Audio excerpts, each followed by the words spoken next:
5 o'clock now. Thank you everyone for joining us, and I think I've been told we've got Andy online. Yes, I'm here online. Okay, perfect. So he can hear us. So thanks for joining again, and welcome everybody. So we've got our Power Board meeting this month. And item number 1 is approval of the agenda. Has everybody had a chance to look at that?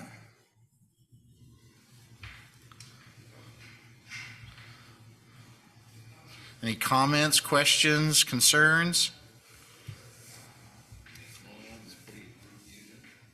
Okay. I'll second. Second. So we have a motion from Dick and a second from Mark. So Andy, do you want to start? Yes, I will. Palmer, aye. Todd? Mark? Hauser, aye. Dick? Saunders, aye. Dinsmore, aye. Okay. Item number 2 is the approval of the minutes. Did everyone have a chance to look those over? Any changes need to be made? I'm just clicking my digital one here. Rachel did confuse me when she had the date on there as today's date. I was kind of wondering on that one. Threw me for a minute. Okay, no comments? I'll make a motion to approve the minutes. Okay, motion. Well, Mark made the motion and Todd seconded it. So Dick, do you want to start us on the vote this time? Saunders, aye. And Andy? Palmer, aye. And Todd? And Mark? Hauser, aye. And Dinsmore, aye. Okay, item number 3 is regular business. Operation report and generation update from Rick. Okay, thanks for coming tonight. Tonight should be pretty simple, pretty quick. Probably won't say that about next month, so we'll touch base on that here in just a second. But just to report on some personnel stuff, we hired a new apprentice. Was it last week or the week before? Somewhere in there. It all blends. His name's Traden Beard. We're excited to have him. He has really good experience on the low voltage side of things, and we're excited to have him. He's a young, sharp young man, and we're excited to have him on board.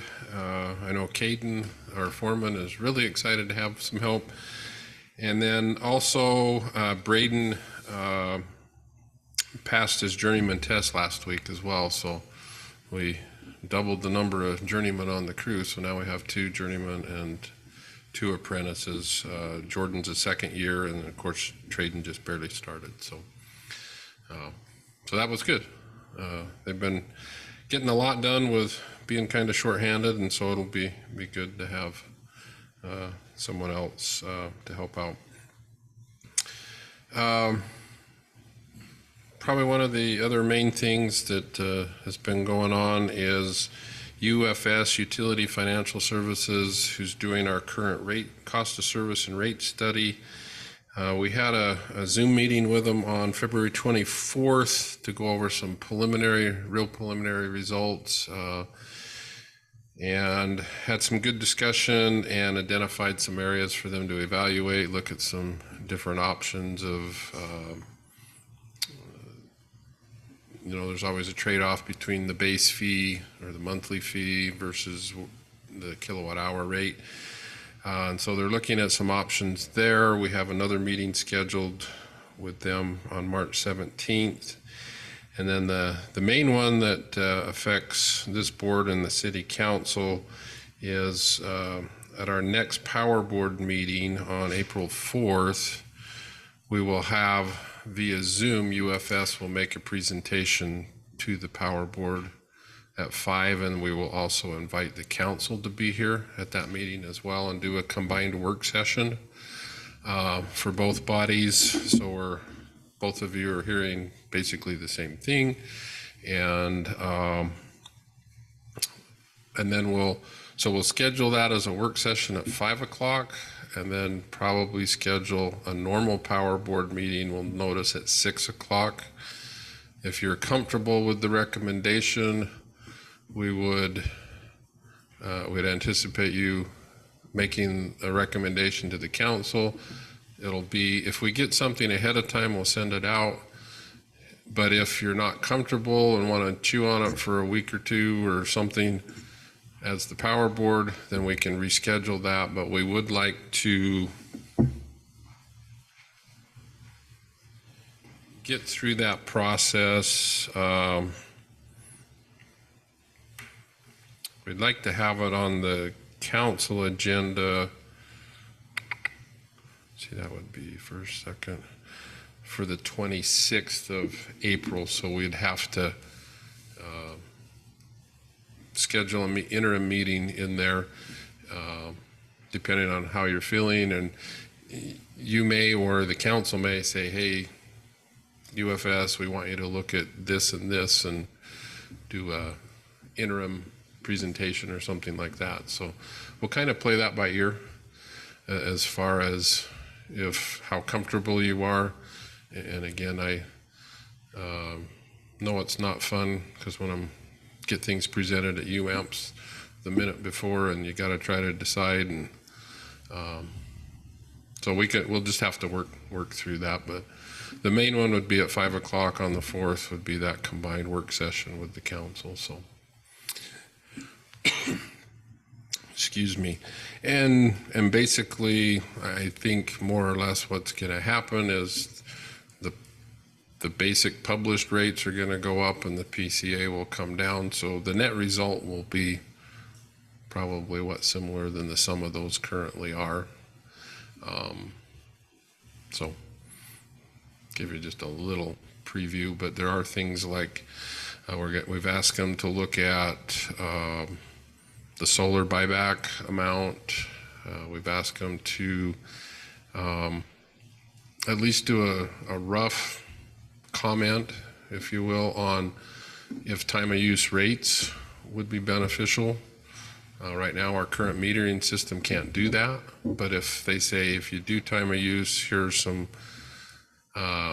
things that they could see we could encourage to happen, then that makes a stronger case to put in an AMI system to where we would be able to do that or offer that.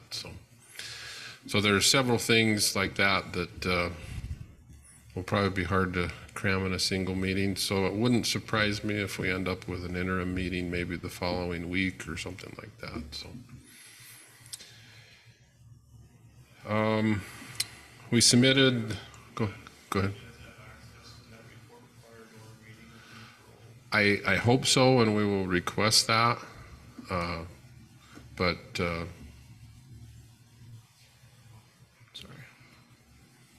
Yeah.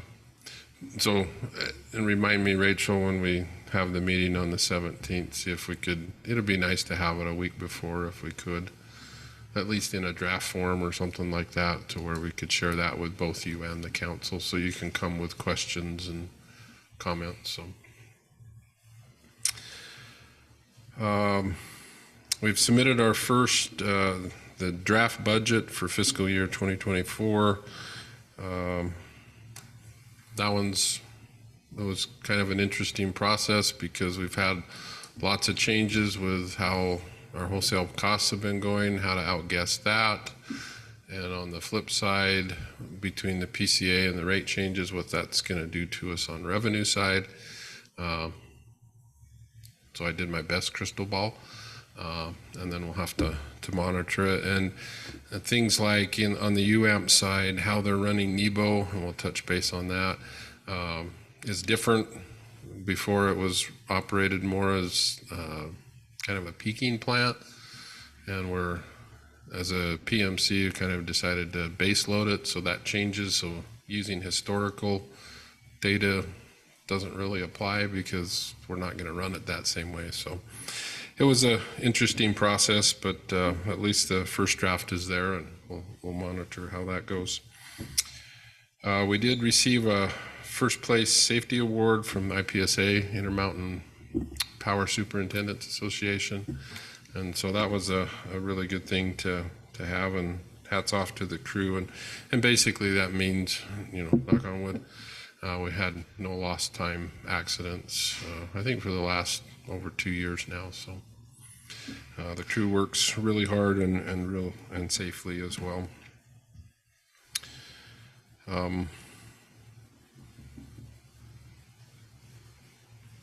Mike's working with, the new development that comes in, even though some of the land use stuff has slowed down a little bit in the city, there's still plenty of activity going on, subdivisions to lay out and those kind of things.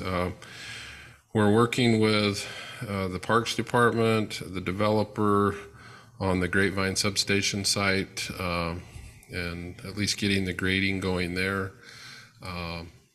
And so that'll be one of the larger projects in next year's budget, not to do the whole substation, but it would be site grading, fence installation, and those kind of things. You've probably noticed if you've driven up Main Street that there's starting to become more activity up there, and it's going to ramp up over the next several weeks and the next couple of years, basically, as that interchange project goes on. So let's see if I can get my screen to share.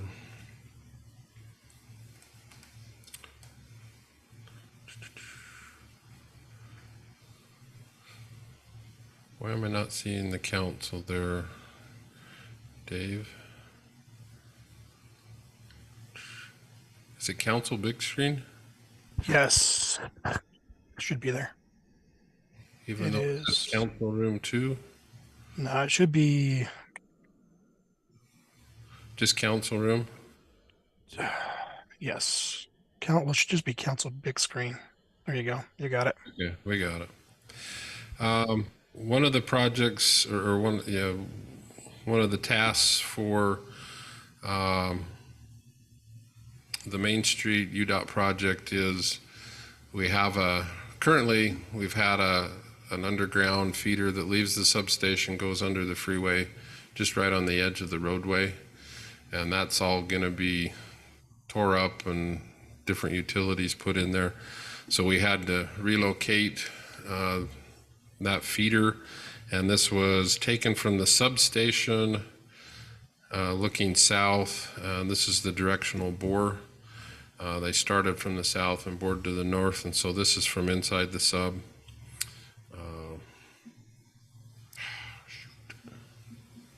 There we go.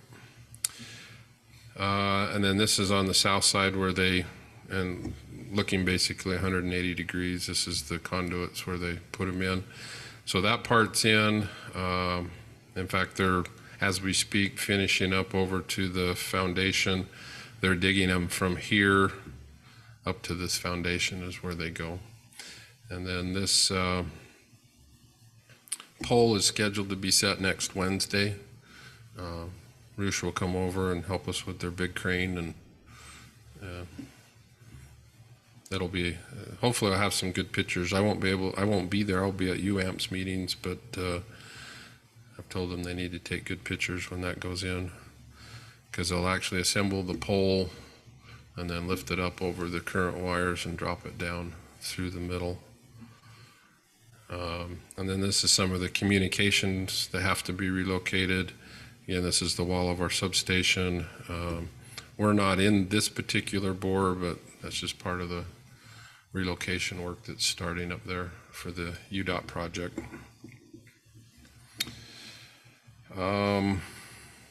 We continue to have fun supply chain challenges. Unfortunately, I don't see that going away anytime soon. Just to give you an idea on load and power costs, again, this is from 2017 to February of this year. Hey, Craig. So this little line down here is January and February of this year.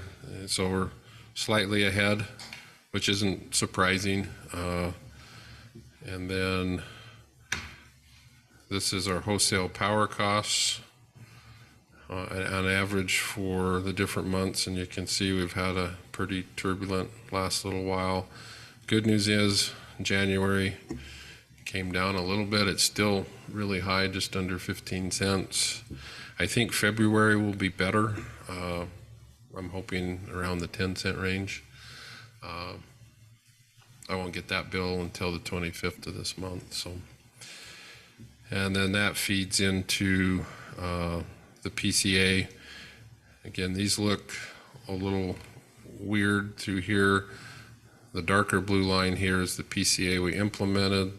The teal line is what was by calculation, and then starting in December we implemented, so they matched, and then this is the January one over here. So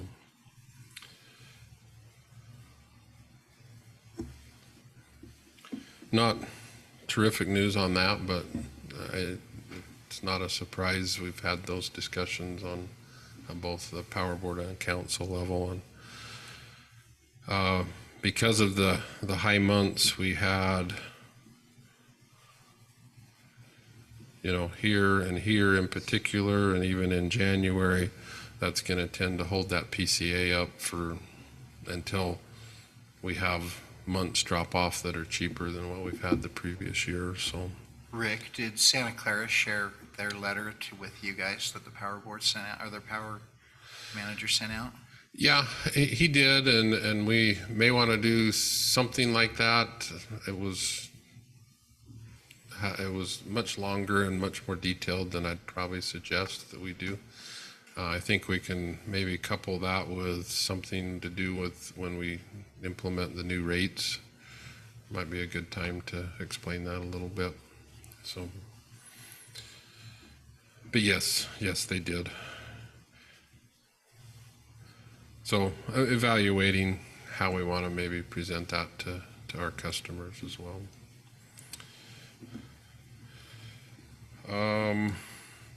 They're starting to get the generators ready, on getting the swamp coolers ready, those kind of things, for the upcoming run season. We're not too far away.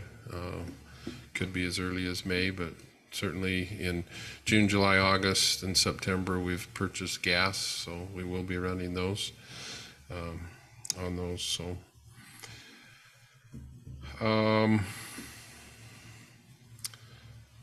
the 300 North, we're still waiting on our friends at TDS and CenturyLink to move their cables so we can remove our old poles. So Rachel and Wayne bug them on a regular basis. Unfortunately, we haven't seen a lot of movement. So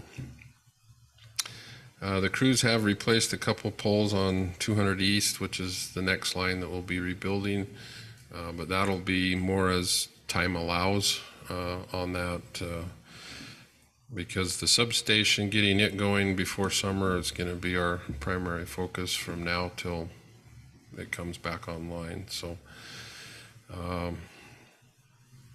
the original steel's been removed. This is the new steel starting to go up. If you've driven down the freeway or up Main Street, you've probably noticed. And so that's the steel. They've got the grounding done now. They started to work on the operating handles. From the outside, it doesn't look a whole lot different than this picture right now, but there is quite a bit of work going on inside. They've got the conduits now complete. They completed the cable tray this morning in the control building, so Jake will start putting the relay panels in, and then our crews will be doing the control cable and terminating those. This is just some pictures of all the fun conduit work. The projects went really well so far, with the exception we're waiting on 6, I call them expansion fittings for the bus. We hope to have those next week. Of course, they were supposed to be here in September, so we're waiting on literally 6 pieces before they can start the bus welding. Again, just different pictures. A lot of it gets buried, and so you don't ever see this when they're done. This is the new circuit switcher. instead of the fuses, conduits going into it. And then this is that same box where all the conduits come into.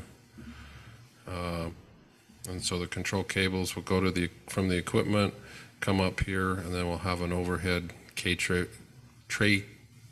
tray inside. And this is some of the supporting beams. And I guess I took pictures today, but I didn't get them loaded in here. But there's a cable tray system that hangs down below this. So that project's going along well.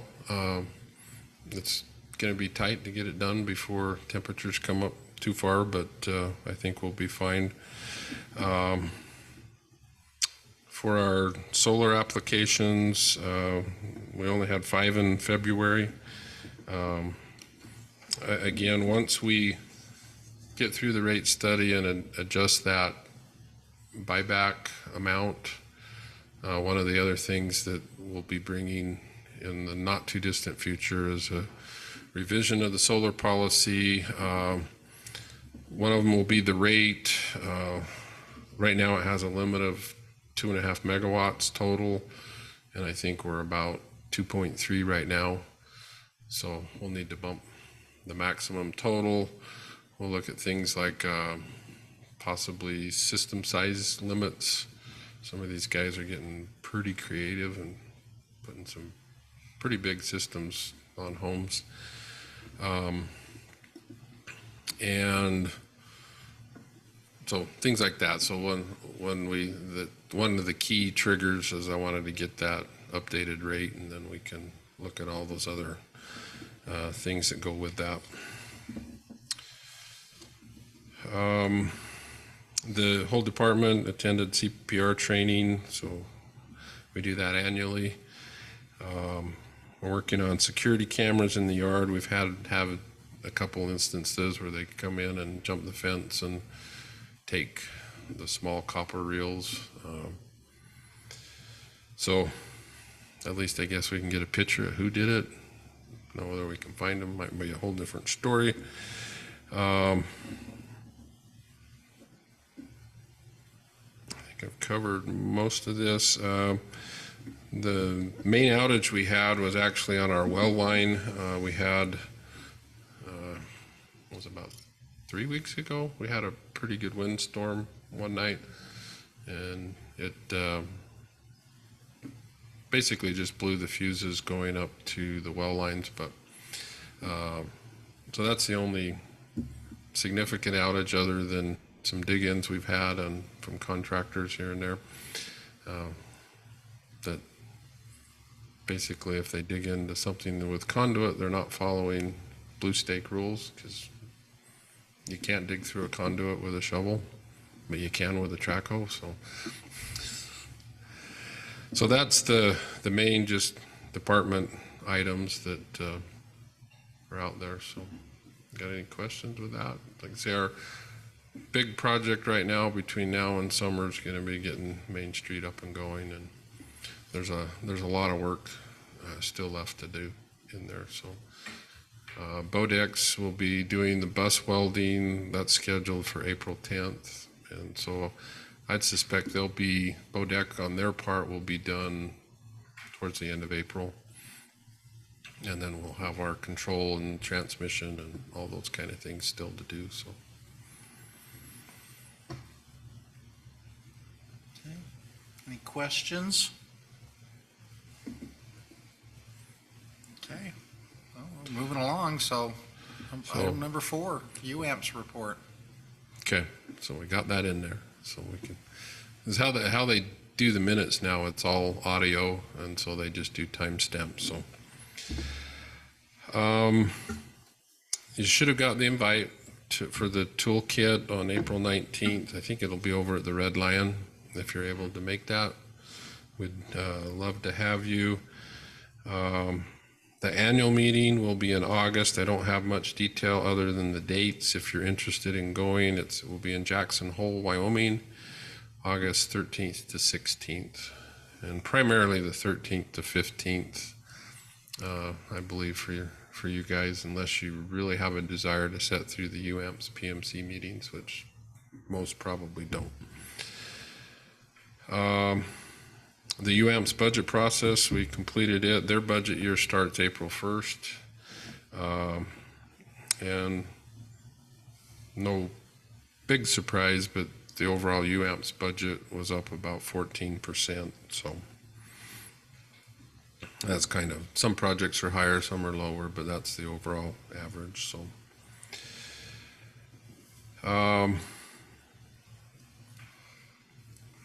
we did make a smaller, we did buy, I've reported previously, a power product for calendar year 2023. UAMPS sent a solicitation out for their fiscal year, so it's 9 months of 2023 and 3 months of 24. We bought a little bit more on some months in 2023, and then some in that first quarter of 2024. So we haven't heard back what the pricing will be, so we're looking at that, or we'll be looking at that. And then we've also submitted the cities that have, they call them MIGs, the member internal generation units like ours. They're going to try to do a block purchase of gas for a 5-year period. Again, we've submitted our request to how much gas, primarily June, July, August, and September for us. And we're waiting to hear back what pricing they're able to get on those. So hopefully we'll have a report on both of those and what those amounts are. So, and UAMPS in general, probably the main top priority is just like we are finding is the most affordable resources out there available. So on the Central St. George project, no significant changes there. Different committees are meeting on evaluating whether or not the different utilities should operate their 138 kV system in a loop fashion, meaning closed. It has some operational benefits, and the downsides is you've got to coordinate with all the different utilities, and there's financial agreements that have to be worked out. So we're just starting down that process. From an engineering standpoint, it makes sense, but there's other details that we've got to get finalized. So there's one of those meetings this Thursday that I'll be going to. So nothing specific to report other than, just looking at ways to keep the reliability of the area as high as possible with the cost as low as possible. Because if we're able to loop it, we're able to defer building more lines from the St. George sub down in, and getting through the habitat and or through any of the cities is a real challenge. So if we can extend the life of the existing facilities, that'll be our most cost-effective approach. As I previously mentioned, the Payson Nebo project has basically been running 24/7 since like the second week in February, and it's been running well. And the big item in there is at our meetings next week, we're hoping to secure a 5-year gas purchase for that in that operational mode. And one thing that does is, instead of chasing the market up and down, hopefully we can find a gas supply that will give us a constant known amount. I think everybody needs that. At least we can budget for it and plan for it. So you just agree to 5 years to purchase 5 years worth of gas at a certain rate. At a certain rate. Mm-hmm. And they give you a discount or something because you agree to that, That's the hope, yes. hopefully. Yeah. It's like today, I think gas was $9 or $10 a decatherm, and they're hoping, they had some preliminary pricing last month in the $5 range, and that puts a run, I think it was in the $50, $60 a megawatt hour. So that would be really good for us. So sometimes when they'll tell them we can get you this, and then when you actually try to sign up for it, they change their mind a little bit, but we'll see. So that's the hope for the operation of that plant, is to make it more of a known base load instead of, historically, it's been based on whether it can run cheaper than the market. And so it's kind of chased the market, if you will. But with the market volatility, I think the project group felt like it was be better to have a known price that is, there may be times that the market's a little bit lower, but I think overall, if we can get a good gas price, we'll be under market almost all the time. So that's the hope. Vale plant up north, not a whole lot to report other than it's been running well. As long as Kern River's compressing gas, we get our megawatt out of it, and sometimes a little more than that, depending on the temperatures.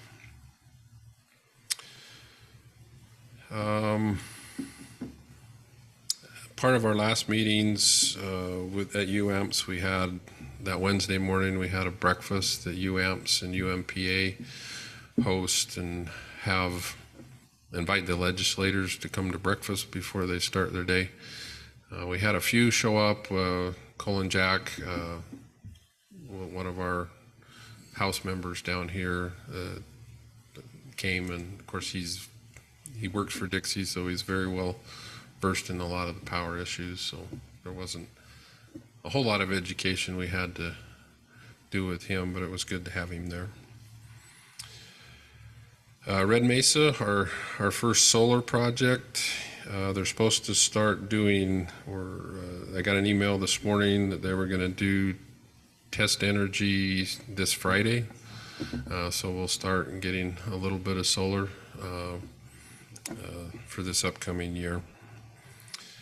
The Steel Solar project, which we have the bigger allocation in, unfortunately, they're still struggling to get their panels into the country. And so they're evaluating other sources. So I'm not really confident that they're going to make their deadline. So the earliest we can hope for is be early 2024, but that's going to be contingent. They've got the inverters in. They've got a fair amount of the cabling in, and they've paused the racking because the racking is dependent on what kind of panel you get. And so I think they can move fairly quickly once they get the panels, but that's the challenge with that project. So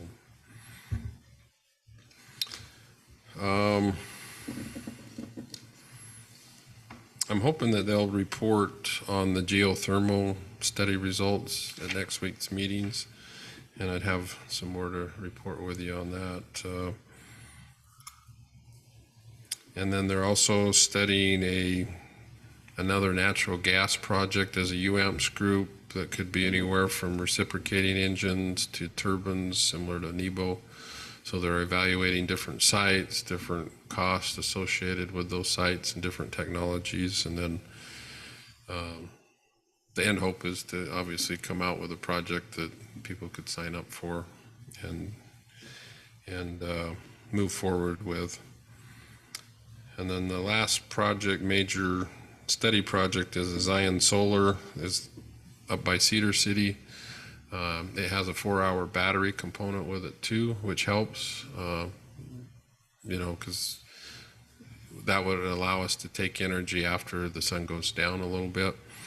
The target operation date on that is 2028, and that's due to transmission improvements that will be needed on the Rocky Mountain system, and that's what they've indicated as soon as they can have that ready. So again, even you see on the news, we'll just build wind and solar, but transmission becomes a real issue.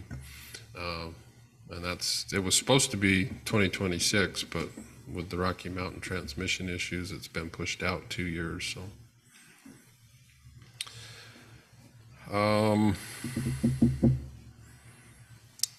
The pool project, the January unplanned pool was $162 average. So again, that's one of the reasons the pricing stays up on there. And the Nebo plant didn't start operation until almost towards the end of January. So that's why I feel like February is going to be come in better than what we've seen. The wind projects, both have done pretty well as average or normal, about a 30% capacity factor. And then the last item in UAMPS is the CFPP. And I think you probably should have got some emails, but the end result of, we're through the off-ramp period now. 26 of the 27 participants stayed in the project. Morgan was the only one that got out. Parowan went down just a little bit, and Los Alamos in New Mexico went up. So the net result is we gained about 4 megawatts between the ups and downs. So not a huge increase, but so our percentage that we presented last month went from 15.5% to 15%. Based on the current subscription. So the PMC approved the budget and plan of finance and all the stuff that allows it to go forward for this next year. And I think that financing started March 1st, so last Wednesday. Again, as far as the project development and on-site work and getting the COLA preparation, it stays on target as far as timing and budget as well.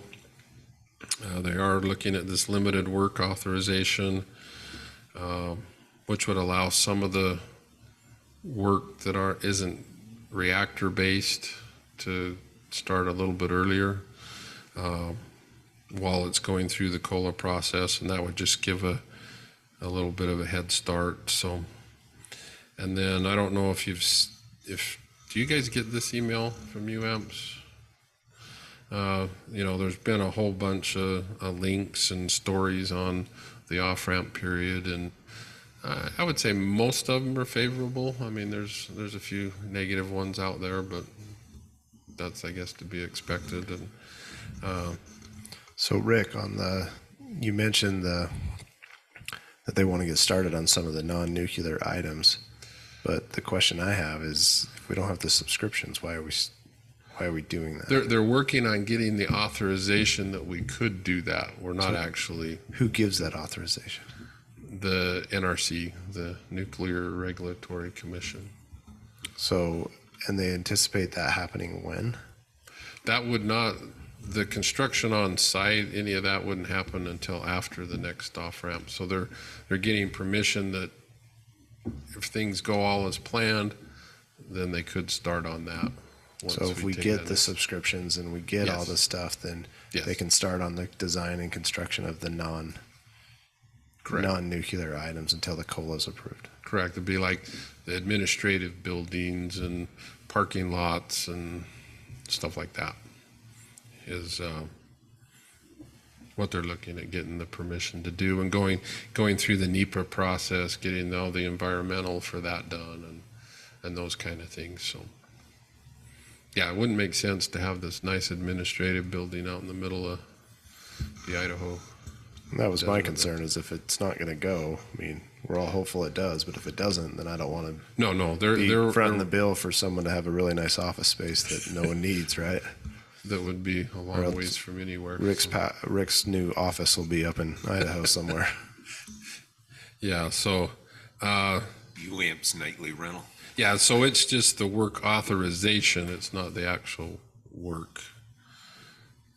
So anyway, that really concludes my UAMPS report as well. Like I say, this will be kind of short and sweet, and for Councilman Coates' benefit, we're planning on doing at next month's meeting on the 4th a combined work session with the Power Board and City Council to go over the rate presentation from UFS. So And then depending on the comfort level and what's presented, Power Board may make a recommendation that night, or we'll do an interim meeting.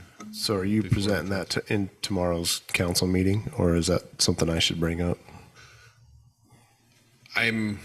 Jeremy said he would notify the council, but it wouldn't hurt in your report just to Okay. say, And that's April 4th? April 4th at 5 o'clock is the current plan, I guess, unless there was obviously that's our normal time for this body, but unless the council or mayor has a big problem with that. That's what Jeremy and I have talked about. And then our intent would be to have it passed at the council meeting on, I think it's April, did I say 24th? The second council meeting in April is our goal, to have the new cost of service rate study implemented at that point. I think it was the 26th. 26. So that's the kind of the rough timing that we're doing. But yeah, that would be good to put in your report, and just encourage them all to come. I will. Thank you. And UFS will be presenting via Zoom at that meeting. So Have they had any additional interest in the CFPP? not that they've reported on. I know they've been having lots of discussions with anybody from the joint ventures to other utilities. So I wouldn't expect significant movement probably until fall.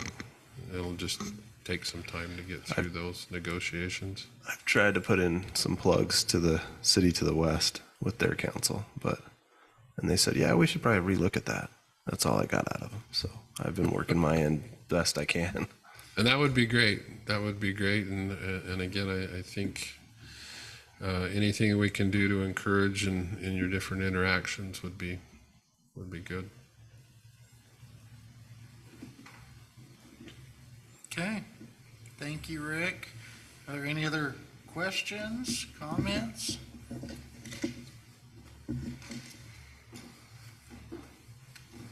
Okay. Well, motion to adjourn? I'll go ahead and motion to adjourn. Second. Okay, Todd motioned and Mark seconded, so Dick, do you want to start us on a vote again? Saunders, aye. Andy? Palmer, aye. Elzer, aye. Spriggs, aye. Dinsmore, aye. Okay, thank you, everyone, and if you'll mark April 4th.